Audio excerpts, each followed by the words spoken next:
लोग जब से आरडीजे का एमसीयू में कॉमबैक अनाउंसमेंट हुआ है तब से बहुत सारा फैन थ्योरीज बनना चालू हो गया है कि कैसे आयरन मैन डॉक्टर डूम बनने वाला है। और आज हम लोग सागा स्कोप की इस वीडियो में उन्हीं फैन थ्योरीज में से कुछ फैन थ्योरीज को डिस्कस करने वाले हैं। सबसे पहला फैन थ्योरी ये है कि आयरन मैन और डॉक्टर डूम दोनों अलग अलग इंसान है और ये दोनों के दोनों एमसीयू के मेन यूनिवर्स मतलब जिस यूनिवर्स का कहानी हम लोगों को अभी तक दिखाया गया है उस यूनिवर्स के रहने वाले लोग हैं। और इन दोनों का सिर्फ फेस ही मिलता जुलता है थोड़ा बहुत, लेकिन इन दोनों में कोई भी कनेक्शन नहीं है। और दूसरा फैन थ्योरी ये है कि डॉक्टर विक्टर वैन डूम और कोई नहीं टोनी स्टार्क का ही एक वेरिएंट है। मतलब हम लोग ये तो जानते हैं कि एमसीयू के मेन यूनिवर्स में टोनी स्टार्क ने खुद को सैक्रिफाइस करके इस पूरे धरती को बचा लिया था, लेकिन इस वाले वेरिएंट यानी कि टोनी स्टार्क के इस वाले वेरिएंट ने एंड गेम के बैटल में अपना यूनिवर्स को बचा नहीं पाया और जो छोटी फैमिली उसकी इन्फिनिटी वॉर के बाद बची हुई थी उसे भी खो दिया। लेकिन टोनी स्टार्क ये सारे दुख से कहां रुकने वाला था, वो अपनी पूरी फैमिली को यानी कि जो पूरी फैमिली को उसने खो दिया था उसे वापस लाने की कोशिश करता है।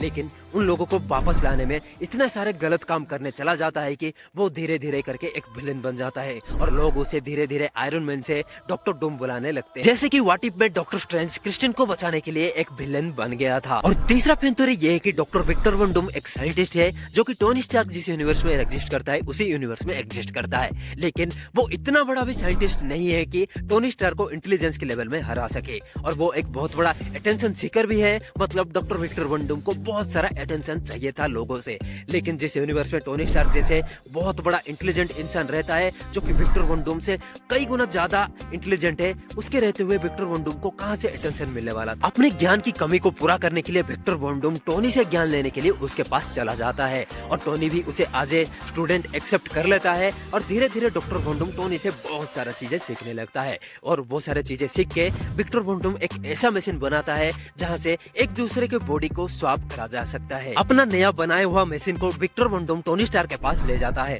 और टोनी को कहता है कि मैं ये मशीन पे जितना भी काम क्यों ना कर लूं, ये मशीन काम ही नहीं करता है। और टोनी स्टार्क भी अपना स्टूडेंट का मदद करने के लिए उस मशीन को चालू कर देता है। लेकिन टोनी जैसे ही उस मशीन को चालू करता है उसे रियलाइज होता है कि विक्टर वैन डूम एक बहुत बड़ा ट्रैप बनाया था टोनी के लिए और टोनी स्टार्क उस ट्रैप में फंस गया, जिसकी वजह से विक्टर वैन डूम और टोनी स्टार्क का शरीर स्वैप हो गया। मतलब विक्टर वैन डूम के शरीर में टोनी स्टार्क और टोनी स्टार्क के शरीर में विक्टर वैन डूम आ गए और विक्टर वैन डूम को वो सब कुछ मिल गया एक ही सेकंड में, जो सब कुछ पाने के लिए वो इतने टाइम तक मेहनत कर रहा था। मतलब बहुत सारा अटेंशन, बहुत सारा पैसा, बहुत सारा इज्जत, सब कुछ टोनी स्टार्क को मिलता था जो कि विक्टर वैन डूम को कहीं ना कहीं पे चाहिए था। और वो सब कुछ विक्टर वैन डूम ने एक ही सेकंड में हासिल कर लिया टोनी स्टार्क के साथ बॉडी स्वैप करके। फिर विक्टर वैन डूम बहुत सारा विलेन वाला काम करता है, स्टार्क इंडस्ट्री का नाम डुबा देता है, बहुत सारे लोगों को मार देता है, टोनी स्टार्क का इज्जत को मिट्टी में मिला देता है। लेकिन विक्टर वैन डूम के शरीर में जो टोनी स्टार्क था और उसका मेमोरी मिट गया था, वो अपने इंटेलिजेंस को यूज करके धीरे धीरे एक नया इंडस्ट्री बनाया था, क्योंकि टोनी स्टार्क का इंटेलिजेंस का कोई मुकाबला ही नहीं है और ये बात आप लोग सब जानते हैं। और उसी इंटेलिजेंस का यूज करके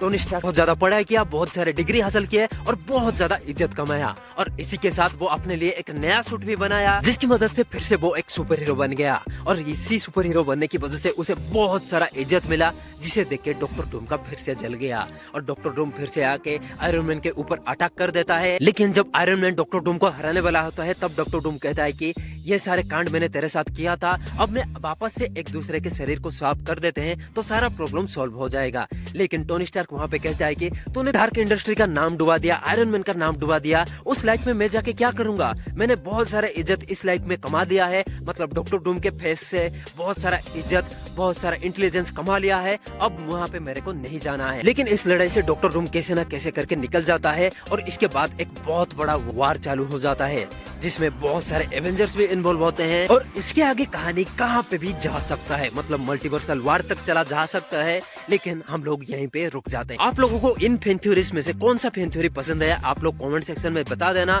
या फिर आपके पास कोई दूसरा फैन थ्योरी है तो आप लोग कमेंट सेक्शन में जरूर बताना। बाकी अगर वीडियो थोड़ा सा भी पसंद आया हो तो वीडियो को लाइक कर देना, चैनल पे नए हो तो चैनल को सब्सक्राइब कर देना और वीडियो थोड़ा सा भी ज्यादा पसंद आ गया हो तो दोस्तों के साथ शेयर भी कर लेना। बाकी आज के वीडियो में बस इतना ही, मैं मिलूंगा आप लोगों को अगले वीडियो में, तब तक के लिए जय हिंद।